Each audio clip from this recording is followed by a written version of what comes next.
Picture this: the fate of our planet hangs in the balance, and humanity is stumbling in its efforts to fix the mess it's created, yet Pope Leo XIV isn't holding back, delivering a powerful wake-up call to nations at the UN climate talks. But here's where it gets controversial: is it really our leaders' lack of will that's letting us down, or something deeper in global politics? Let's dive into the details of this urgent message, exploring how one spiritual figure is challenging the world to step up on climate action. In Belém, Brazil, during the United Nations climate negotiations, commonly known as COP30, Pope Leo XIV addressed a gathering of religious leaders via a video. He passionately called on countries to implement real, tangible steps to combat climate change, which he described as a dire threat to Earth's well-being. Drawing from his faith, the Pope emphasized that humanity is mishandling its duty to protect the planet, with God's creation literally crying out through increasingly severe floods, prolonged droughts, ferocious storms, and unrelenting heat waves. While acknowledging some advancements in global efforts, Leo XIV stressed that these gains fall far short of what's needed. 1 in 3 people are living in extreme vulnerability due to these climate shifts, he pointed out, making it clear that for countless individuals, climate change isn't some abstract future problem, it's a harsh reality right now. Ignoring these affected populations, he argued, means turning our backs on the very essence of what makes us human, our shared empathy and responsibility for one another. This papal message landed as the talks entered their second week, with high-ranking government ministers from around the globe converging at the outskirts of the Brazilian Amazon to participate in negotiations. Monday's agenda was packed with speeches, including heartfelt accounts from leaders of global South countries, regions like parts of Asia, Africa, and Latin America, who shared emotional stories of the devastating toll from recent extreme weather events and natural disasters. These testimonials underscored the human cost, such as communities devastated by flooding or droughts that wipe out crops and livelihoods, helping beginners understand that climate change isn't just about rising temperatures, it's about real people losing homes, health, and hope. And this is the part most people miss: experts are warning that the planet is on track to surpass a critical warming threshold. Specifically, Earth is likely to exceed the 1.5 degrees Celsius, that's about 2.7 degrees Fahrenheit, increase in average temperature since pre-industrial times, a target set back in 2015 during the historic Paris Agreement. This international pact aimed to keep global heating in check to avoid the worst impacts, but progress has been sluggish. For context, think of it like a fever: a slight rise might not seem bad, but push it further, and it leads to serious complications for the body's, or in this case, the planet's, health. Scientists explain that beyond just hotter days, a warmer atmosphere fuels more frequent and intense extreme weather. Imagine hurricanes packing more punch, downpours turning streets into rivers, or droughts stretching longer and affecting food supplies worldwide. These aren't random events, they're connected to the greenhouse gases humans release, trapping heat like a blanket over the Earth. Leo XIV reminded everyone that there's still a window to honor the Paris Agreement, but it's closing fast. As caretakers of God's creation, he declared, we're obligated to respond quickly, guided by faith and foresight, to safeguard the precious gift entrusted to us. He didn't mince words: we must face the truth, it's not the agreement that's faltering, it's us failing in our commitment. What's truly lacking is the political resolve in some quarters.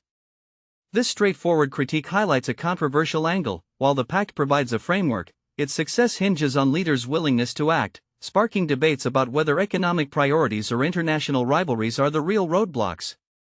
Pope Leo XIV, who made history earlier this year as the first American to ascend to the papacy, is stepping firmly into Pope Francis' shoes on environmental issues.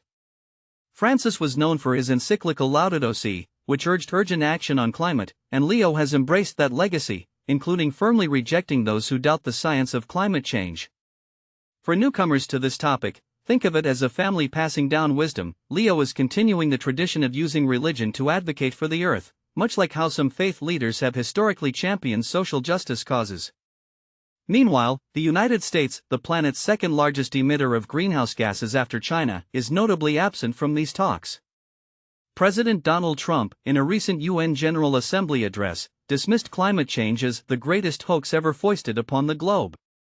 This stance has fueled heated discussions. Is this a strategic choice to prioritize domestic issues, or a dangerous denial of evidence? Critics argue it undermines global unity, while supporters might say it's about national sovereignty. Either way, it adds a layer of tension to the negotiations. United Nations climate chief Simon Steele praised Leo's address as a rallying cry for hope and decisive steps. He reminds us that the Paris Agreement is already yielding results and stands as our most effective instrument, Steele noted. But we need collective effort for greater strides, because investing in stronger climate measures builds not just healthier economies, but a more equitable and peaceful world. This perspective invites us to consider, could bolder environmental policies actually boost jobs and stability, or do they risk economic strain? David Gibson, who heads the Center on Religion and Culture at Fordham University in New York, views Leo as emerging as the world's top ethical voice on climate matters. His statement positions him as an advocate for the global South, particularly where climate havoc is hardest on the most vulnerable in places like Asia, Africa, and Latin America, Gibson explained.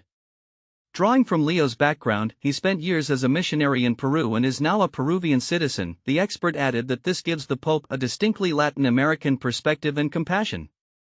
It's a reminder that personal experiences can shape global messages, making the call for action feel more authentic. The Laudato Si movement, a Catholic initiative named after Pope Francis' 2015 environmental encyclical, hailed Leo's remarks as a deeply ethical stand. Executive Director Lorna Gold remarked, he points out that creation is in distress and marginalized groups can't be sidelined.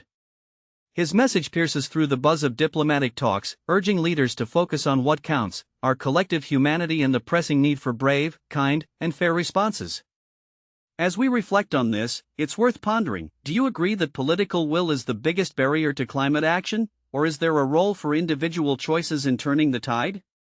Could religious voices like Pope Leo's bridge divides, or do they risk mixing faith with science in ways that polarize? Share your thoughts in the comments. Do you side with the Pope's urgent plea, or do you see flaws in his approach? Let's keep the conversation going, because the planet's future might just depend on it.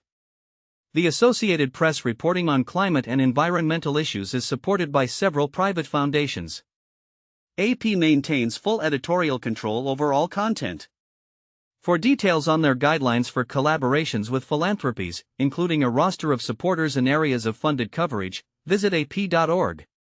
This piece was created through the 2025 Climate Change Media Partnership, a journalistic initiative by Internews Earth Journalism Network and the Stanley Center for Peace and Security.